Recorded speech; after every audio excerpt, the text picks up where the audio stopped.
The Delta State government will receive nothing out of the £4.2 million recovered loot. The federal government says the money will be used for the completion of the Lagos-Ibadan Expressway, the second Niger Bridge, and the Abuja-Kano Rail, without an indication that Delta State will receive a portion of the funds.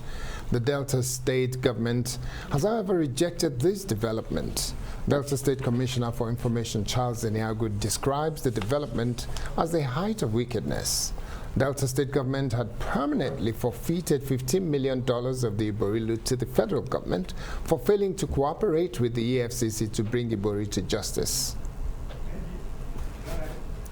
Commissioner for Information in Delta State, Charles Aniagwu, joins us now to talk about this. Good to have you on Newsnight.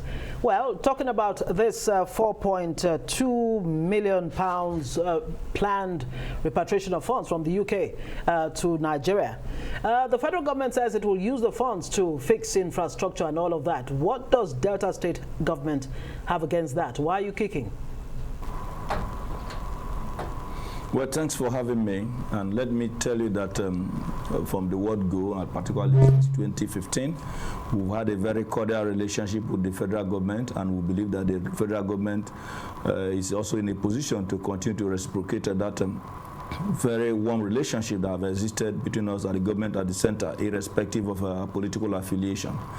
And to the best of my knowledge, if they say the funds were taken out of the states by previous administration, it would be unfair now to secure the money and then bringing it back to the country and then deciding that you need to take the money elsewhere. I don't have any information that the person they are talking about was a former minister, in which case you can say now this money belongs to the federal government. And so if you were able to recover funds, at best you can ask for a certain percentage. Being a cost of recovery. But to not take the funds out of Delta and you begin to take it elsewhere, we don't have any problem with the development of other parts of the country. Development in any part of the country could to a very large extent amount to development of the country. But to deny the state from where you claim the fund was taken out of, and then ignore the development of even the federal roads in our state also needs attention. If the government can even come and fix the federal roads in our state, we will clap for them. But to take out the funds and ignore data amount to great injustice. You recall what Bob Marley said in his music when he talked about equal rights and justice, that you can't be talking about peace when you do not give room for justice. And when you see such action that like the one you described a while ago with respect to the deployment of these funds, it amounts to the height of impunity. I want to believe that the governor, the president of the country is not yet aware of this decision announced by the Attorney General. Yes, we do agree that the Attorney General do have the right to be able to speak for the federal government. But on this issue, we are forced to believe that he has not consulted widely, and that perhaps by the time the president is aware of these issues, he won't allow this injustice to be meted out to his state that have shown him so much understanding.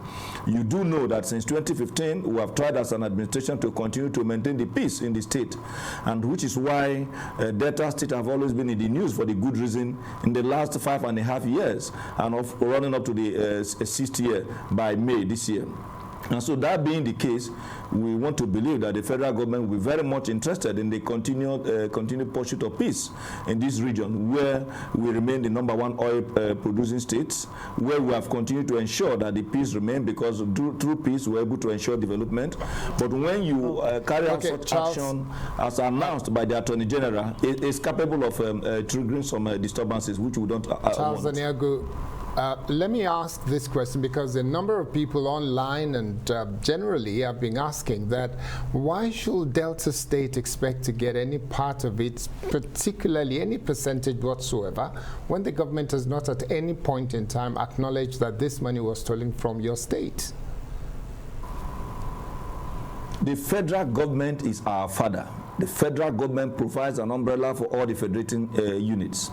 The federal government is the only one that is entitled on this issue to negotiate with another country. We couldn't have, as a state, begin to discuss issues like this with the United Kingdom.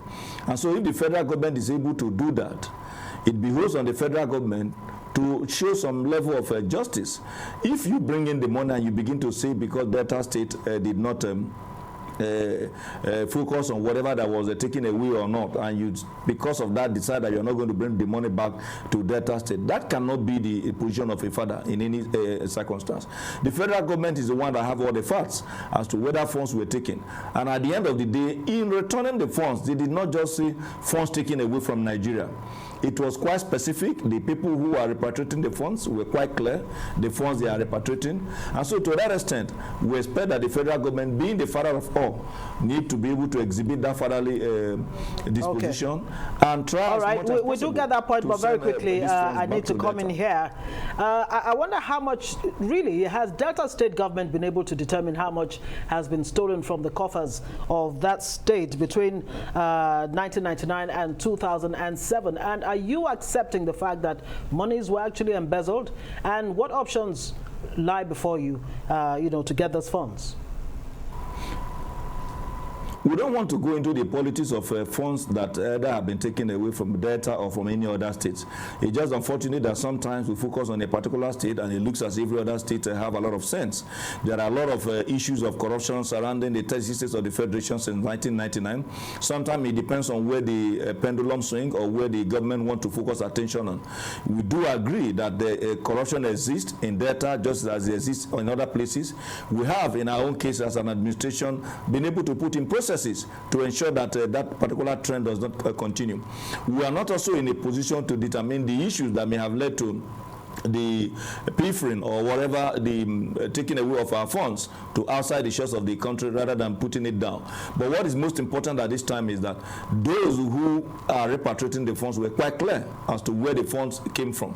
And so we expect that the federal government will at least respect that and then play the role of a father and then think of how to even address the issues of the decaying federal roads in the state where we have expended so much money to continue to correct up to this point. I can bet you that the Sapele Benin road has been in a very deplorable state. For the past 5 years, we have continued to fix that road. The Abo Subi road, which is the one leading to from Abo to Eku, rather, has also been in a very bad shape. For the past 5 years, we have continued to fix that road. If the federal government, knowing that they also have federal projects in Delta, and decide to deploy these funds, we don't even want, even if they don't want to give it to us to determine what to do with it. But there are projects in Delta that will also require that these funds be deployed. Okay. Thank you very much, Charles Aniagwu, the Honorable Commissioner for Information in Delta State. I guess what the point you're making strongly is that there should not be punishment, whether out of cooperation or lack of cooperation with the federal government. There should be no punishment by not giving part of that money. Thank you very much for that.